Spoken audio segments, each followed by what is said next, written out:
In this video, I will show you how to obtain the Fixer, how to craft the Fixer, and why the weapon is a real underrated gem in 76.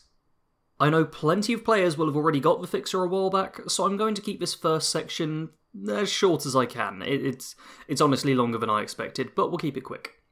To get this weapon, you simply need to complete the quest Wolf in Sheep's Clothing, the fourth quest in the Van Low questline, where you search for clues about the Sheepsquatch. In order to start this questline, you can either interact with one of the Sheepsquatch posters, found at train stations, or head to Lewisburg and go inside the Van Low taxidermy. Obtaining the weapon this way may save you having to craft it, but the best version you'll be able to get is level 30. If you're still below level 30, you should definitely do this questline, but for higher level characters, you'll also want to learn how to craft the weapon. In order to get the plans for the Fixer, you'll need to complete the event Encrypted. This event releases a server-wide notification when it starts, so make sure to head over to the Pylon Ambush site if you see that. But, if you want to start the event for yourself, then you're going to need an Assaultron Recall keycard. Completing Wolf in Sheep's Clothing will give you one of these, essentially making the first time you activate the event free, but after that you'll have to craft them yourself if you want to trigger the event more.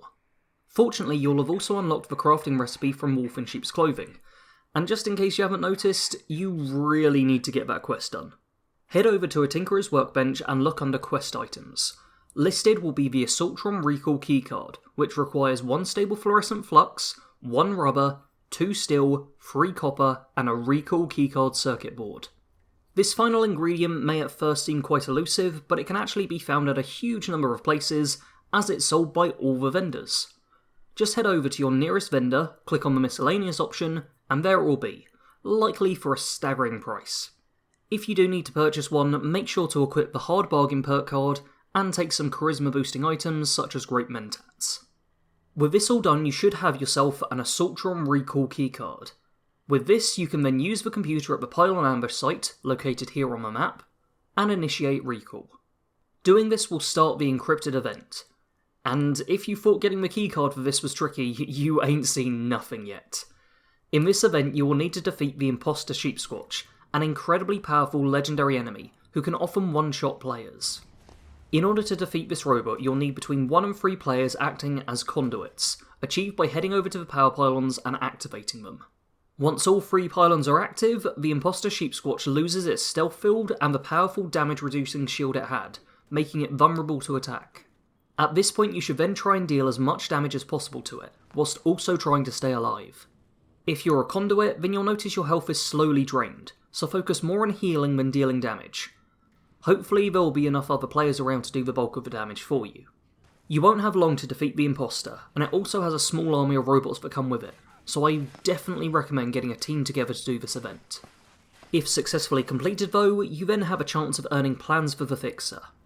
According to Fallout.Gamerpedia, this is an 80% chance, so hopefully you won't have to do the event too many times to unlock this. Once unlocked, you have access to the Fixer, so let's see if it was worth all that trouble obtaining. Under machined guns is the option to craft the Fixer at levels 20, 30, 40 and 50. None of these require any perks, so any character with the plans can make these. For this video, I will be focusing on the level 50 variant of the weapon. The junk requirements for crafting it are relatively light, so let's focus on how the item comes out. The weapon comes equipped with a calibrated receiver, stabilised short barrel, aligned stock, perforating magazine, reflex dot sight, and suppressor all as standard. I ended up making a single modification to the weapon, which was switching to a hardened receiver in order to max out damage. I also crafted a standard combat rifle and modded it out in the exact same way, in order to show this comparison you see between the two. As you can see, the Fixer has a higher base damage and a lower weight, making it a superior version of a standard combat rifle. I should say as well that these figures are with me having weapon weight reducing armour pieces, and being a rifle-based character, so these are the highest damage figures that perks and modifications will get these weapons to.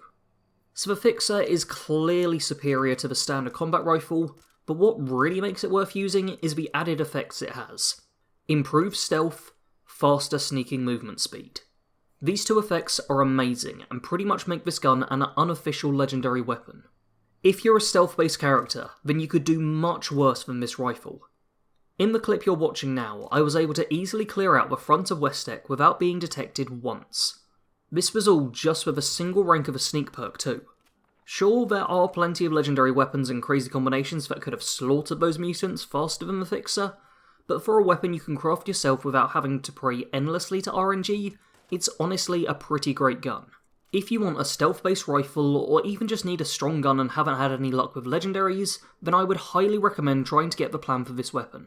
If you can't get the plan yourself, then why not head over to my Discord server where someone might be able to craft it for you.